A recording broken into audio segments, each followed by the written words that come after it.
আসসালামু আলাইকুম dear student, welcome back. আশা করি ভালো আছেন।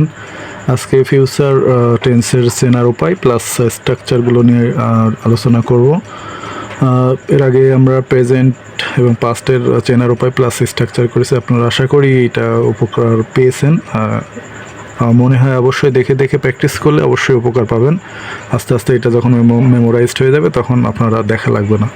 ওকে, future indefinite tense, future continuous, future perfect আর ফিউচার পারফেক্ট কন্টিনিউয়াস, এই চার ভাগে ফিউচার টেন্সকে আসলে ভাগ করা হয়েছে। এটা আমরা চিনব কীভাবে, এটা আমাদের বাক্যের মাধ্যমে আমরা দেখিয়ে দিব। ওকে, ফিউচার ইনডিফিনাইট টেন্স চেনার উপায় হচ্ছে বাক্যে ক্রিয়ার শেষে আমরা অবশ্যই ব, বে, বা এই তিনটার ভিতরে যে কোনো একটা থাকে। দেখেন, আমি একটা উদাহরণ দিচ্ছি। এর আগে যেহেতু আমরা একটা সেন্টেন্স নিয়ে করতেছি, আমি সেই সেন্টেন্সটারই পুনরাবৃত্তি করতেছি। এটা হচ্ছে আমি ভাত খাইব, অর্থাৎ ভবিষ্যতের ফিউচার টেন্স মানেই তো আসলে ভবিষ্যৎ সংক্রান্ত কাজ। তো আপনারা খেয়াল করবেন যে আমি ভাত খাইব, অর্থাৎ আমি ভাত খাইব আগামীতে বা সামনের সময়ে আমি ভাত খাইব। বা করিম ফুটবল খেলবে, তো নর্মালি দেখেন ব আছে, বা করিম ফুটবল খেলবে দেখেন বে আছে। এরকম যদি আপনারা দেখেন তাহলে অবশ্যই ফিউচার ইনডিফিনাইট টেন্স, এটা আপনারা খেয়াল করবেন বা মনে রাখার চেষ্টা করবেন। ওকে, ফিউচার কন্টিনিউয়াস টেন্সে খেয়াল করেন, এটা হচ্ছে কন্টিনিউয়াস টেন্স মানেই তে থাকবে। আমি এর আগে বলেছিলাম, দেখেন এখানে তে আছে, সাথে আছে তে থাকিব, তে থাকিবে, তে থাকিবেন। যখন আপনারা কোনো বাক্য গঠন করবেন অবশ্যই খেয়াল করবেন যেন বাক্যটা এভাবে গঠন করতে পারেন। আমি এটার ইয়েটা দেখেন, আমি করে দিচ্ছি। আমি ভাত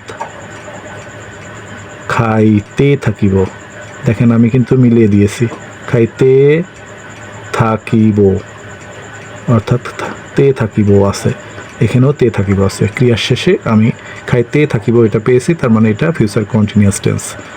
ওকে, খেয়াল করেন, দেখেন ফিউচার পারফেক্ট টেন্স এটা কিভাবে চিনব।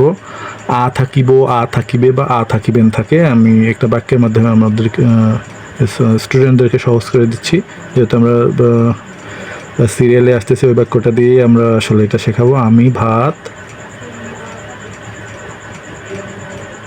খাই আ থাকিব, দেখেন আ থাকিব আমার উপরে সেনার উপরের সাথে আছে, আ থাকিব, এখানেও আ থাকিব আছে, তাহলে এটা অবশ্যই future perfect tense.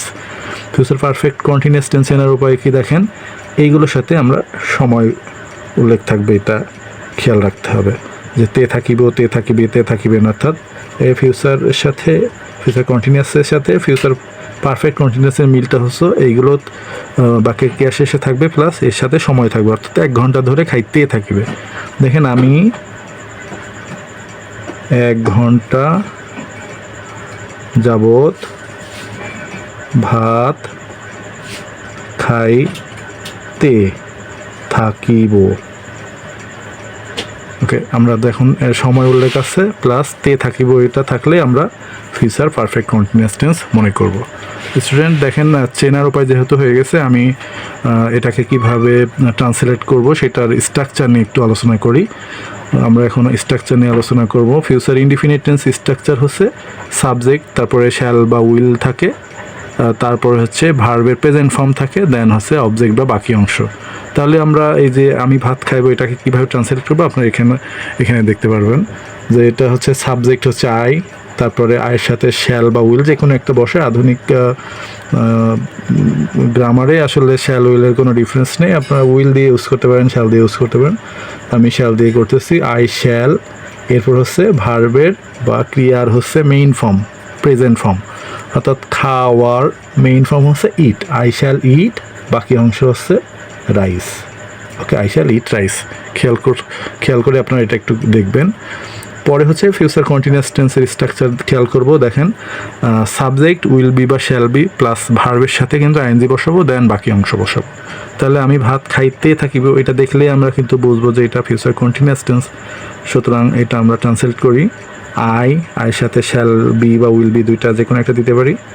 Shall be দিলাম, শ্যাল বি প্লাস ভার্বের সাথে আমরা আইএনজি যোগ করব, অর্থাৎ ভার্বের সাথে আইএনজি যোগ করব, শ্যাল বি ইটিং, এর আগেরগুলোতেও কন্টিনিউয়াস টেন্স মানেই ভার্বের সাথে আইএনজি যোগ প্লাস বাকি অংশ রাইস, অর্থাৎ I shall be eating rice. Future perfect টেন্সটা আরও সহজ, আমরা খেয়াল করি। ফিউচার পারফেক্ট টেন্স হচ্ছে সাবজেক্ট খেয়াল করতে হবে, তারপর শ্যাল হ্যাভ বা উইল হ্যাভ বা শ্যাল হ্যাভ প্লাস ভার্বের 3 নম্বর ফর্ম বা পাস্ট পার্টিসিপল ফর্ম, ভার্বের পাস্ট পার্টিসিপল ফর্ম, তারপর হচ্ছে বাকি অংশ বসিয়ে দেবো প্লাস বা অবজেক্ট যে কোনো একটা বসাই দিব।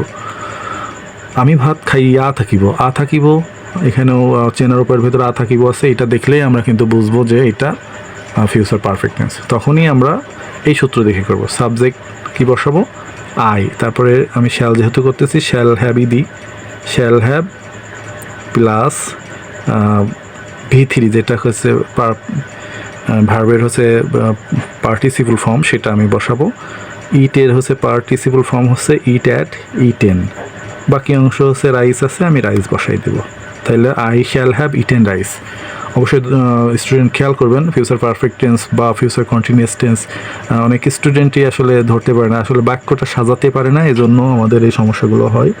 আপনারা সাজানো প্র্যাকটিস করেন, বাংলা বাক্য একটা ছোট ছোট বাক্যগুলো নিয়ে আমি ভাত খাই, আমি ইংরেজি শিখি, আমি সাঁতার কাটি, তাহারা বাজারে যায়, এরকম ছোট ছোট বাক্যগুলো দিয়ে আপনারা আসলে শিখতে পারেন। বাসায় পর্যাপ্ত প্র্যাকটিস না করলে আসলে এগুলোর ইমপ্রুভমেন্ট আসবে না। আপনারা যদি মনে করেন ইংরেজিতে ভালো কিছু করতে চান, অবশ্যই টেন্সের গভীর জ্ঞান না থাকলে আপনারা টেন্স নিয়ে বা গ্রামার বা ইংরেজি অন্য বিষয় নিয়ে আপনারা ভালো করতে পারবেন না।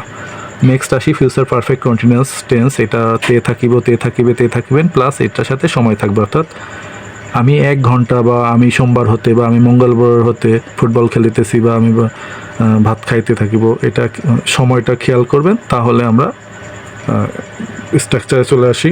Future perfect continuous